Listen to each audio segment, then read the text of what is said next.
The notion of doership is bondage. Bum, bum, bum. Okay.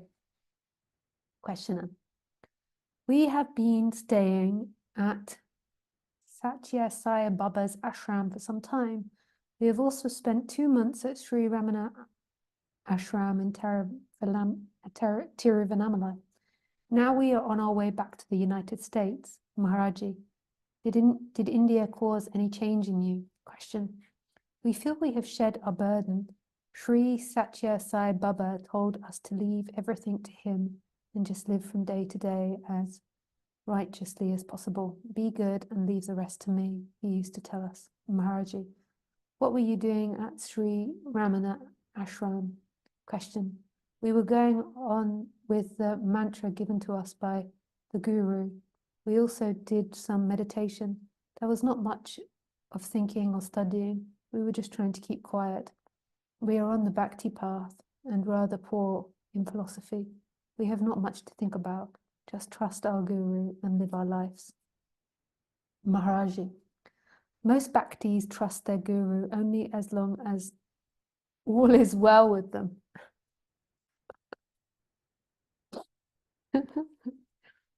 When trouble comes, they feel let down by and go in search of another Guru. Question. Yes, we were warned against this danger. We are trying to take the hard along with the soft. The feeling all is grace must be very strong. A sadhu was walking eastwards from where a strong wind started blowing. The sadhu would just turned around and walked west. We hope to live just like that, adjusting ourselves to the circumstances as sent us by our Guru.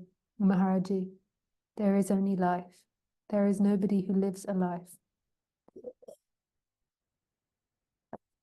Can you hear the silence in that? That's so silent. It's so profound.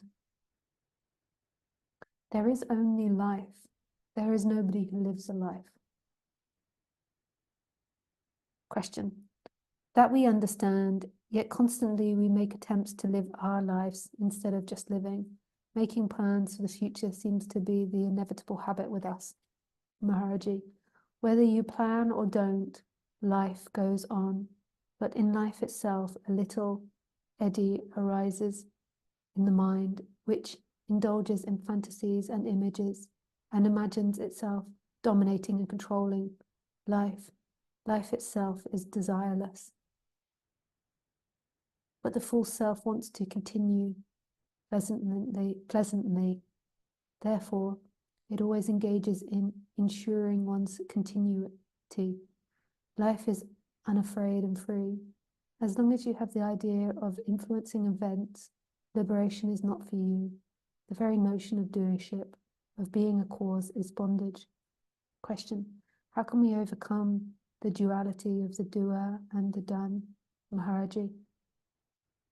Contemplate life as infinite, undivided, ever-present, ever-acted, until you realize yourself as one with it. It is not even very difficult, for you will be returning only to your own natural condition. Once you realize that all comes from within, that the world in which you have lived has not been projected onto you, but by you, your fear comes to an end. Without the realization, you identify yourself with externals, like the body, mind, society, nation, and humanity, even God or the Absolute. But these are all escapes from fear. It is only when you fully accept your responsibility for the little world in which you live and watch the process of its creation, preservation, and destruction that you may be free from your imaginary destruction.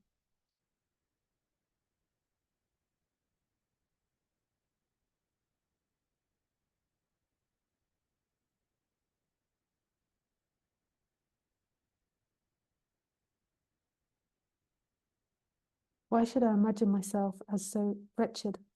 Maharaji, you do it by habit only. Change your way of feeling and thinking. Take stock of them and examine them closely. You are in bondage by inadvertence. Attention liberates. You are taking so many things for granted. Begin to question. The most obvious things are the most doubtful. Ask yourself such questions. Was I really born? Am I really so-and-so? How do I know that I exist? Who are my parents? Have they created me? Or have I created them? Must I believe all I am told about myself? Who am I, anyhow? You have put so much energy into building a prison for yourself. Now spend as much on demolishing it. In fact, demolishing it is easy. For the false, oh, hang on. In fact, demolishing is easy, for the false dissolves when it is discovered. All hangs on the idea I am. Examine it very thoroughly.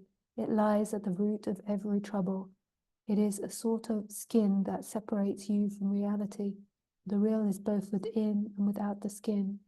But the skin itself is not real. This I am idea was not born with you.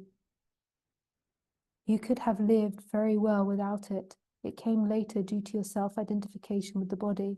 It creates an illusion of separation where there is none. It made you a stranger in your own world and made the world alien and in something. Without the sense of I am, life goes on. There are moments when we are without the sense of I am, at peace and happy. With the return of the I am, trouble starts. What beauty!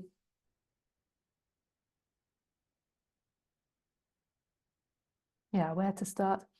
So Nisargadatta, in that, he changes the way he speaks, I think, throughout this book. And in this chapter, he is using the I am as identification. And sometimes he uses I am as prior to identification, beingness. But in this, he's using identification like you've identified with the I am, like you are something. And sometimes I am is that beingness, the sense of existence.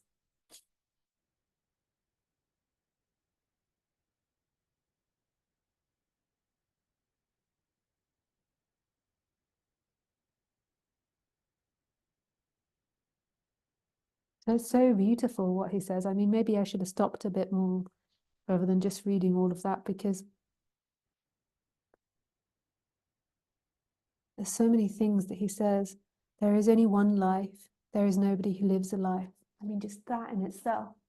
We take these words for granted. We hear the teacher speak it so often that we take it as a nothing.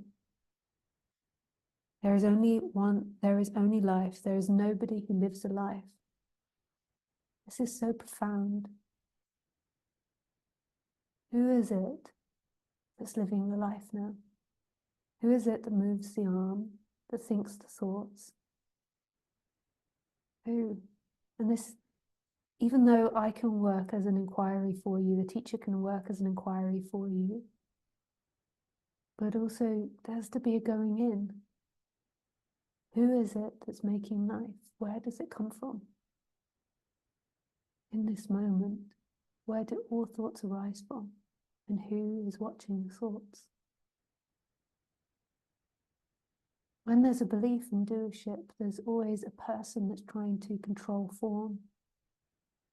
And it wants to control form so it can stay a seeker, so it can remain as a form. Whereas who you are is the formless. And this recognition is absolute freedom. This is love.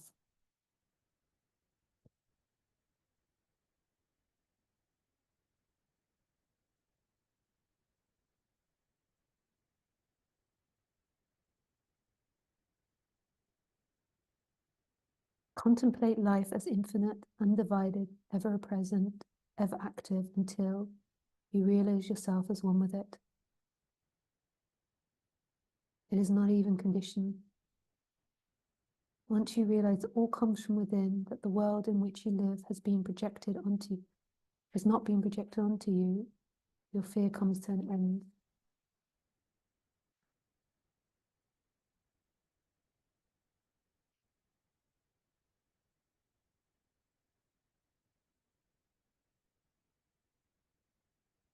There is only life here. Somebody else in the questions is appreciating that quote.